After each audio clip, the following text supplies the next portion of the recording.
In a quiet corner of the Andromeda Nebula, far from any human settlement, there was a small, shimmering planet named Zyphora. This world was lush and green, with towering crystal trees and rivers of liquid silver.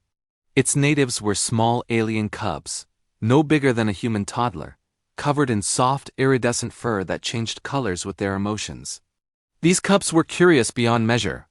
Every day they explored the crystal forests, chasing glittering creatures called lumaflits or rolling down sparkling hills of mineral dust. But despite all their adventures, the cubs had never tasted anything truly extraordinary. Until the humans arrived. It began when the human starship Endeavour landed in Zyphora's valley. The humans were explorers, researchers mapping the nebula and seeking intelligent life. When the cubs first saw them, they were cautious, peeking from behind glowing ferns. The humans, however, radiated a kind energy. One of them, a cheerful woman named Dr. Alina Torres, noticed the cubs' curiosity and smiled. "Hello there, little ones," she said softly, kneeling to their level. "Would you like to try something new?"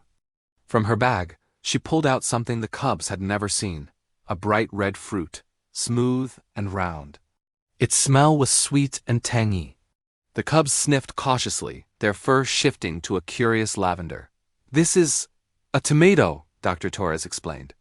"It's from our home planet Earth. Humans eat it, and many of us love it." One brave cub, named Zillow, stepped forward. With a tentative paw, he tapped the tomato. It wobbled but didn't move. Encouraged, he took a small bite. His eyes widened. The taste was unlike anything he had ever experienced, sweet, slightly tangy, and full of warmth. Zillow squeaked in delight, and soon the other cubs were crowding around. They nibbled, rolled, and even tried tossing the tomatoes to each other like tiny red orbs. Their fur shimmered in joyous bursts of pink and gold. Dr. Torres laughed. "I think you like it," she said. She handed them more tomatoes, and the cubs formed a small circle, sharing the fruit and chattering in their high-pitched, musical language. Word spread quickly among the cubs. Soon, all the young inhabitants of Zyphora were clamoring to try the strange red fruit. They invented games, tossing the tomatoes through crystal hoops, or stacking them in towers. Some even tried painting with the juice, leaving streaks of scarlet across the silver sands. But the cubs' favorite discovery wasn't just the taste, it was the idea of sharing. They realized that every cub could enjoy a tomato only if they took turns, passing it around and laughing together.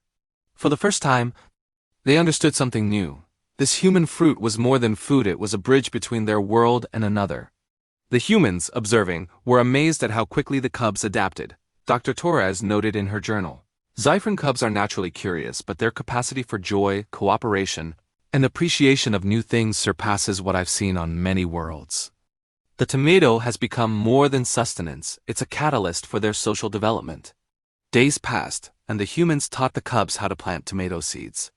The cubs' little paws were clumsy at first, but with careful guidance, they dug small holes, dropped in seeds, and watered them with shimmering silver droplets from Zyphora's rivers. Within days, miraculously fast by human standards, tiny green sprouts emerged.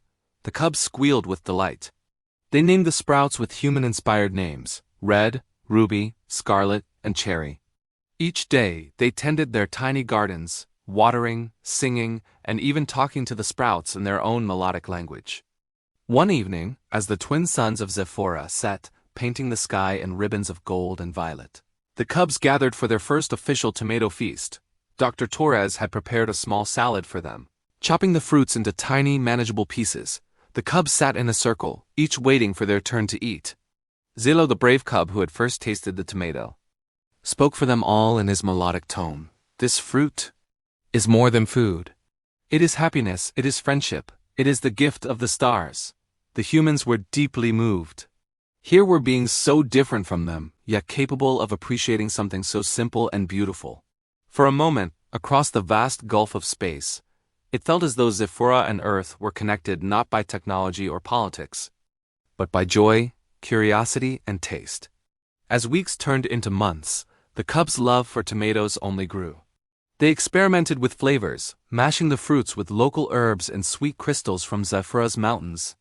They invited other species from nearby valleys to taste, sharing their harvests in festive gatherings. The planet itself seemed to hum with happiness. But it wasn't just the cubs who had changed. The humans had learned something too.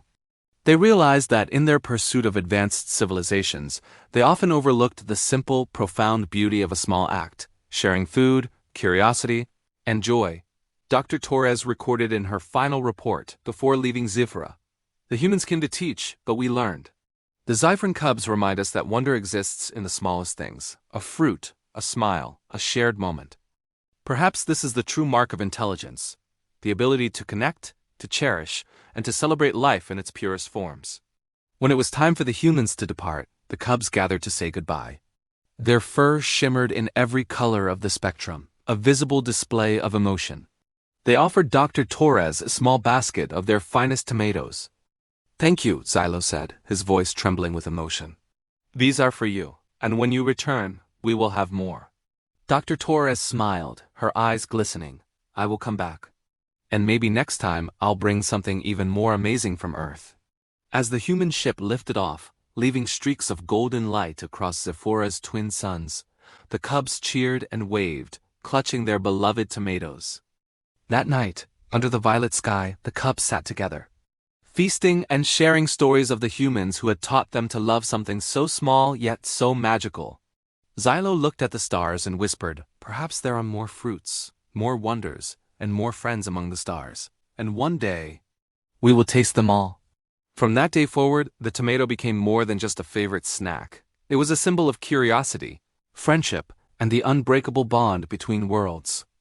And on Zyphora, every cub, young and old, would always remember the humans who brought them this simple, extraordinary gift. Thank you for listening. If you enjoyed this story, please like and subscribe for more adventures from across the galaxy. See you next time.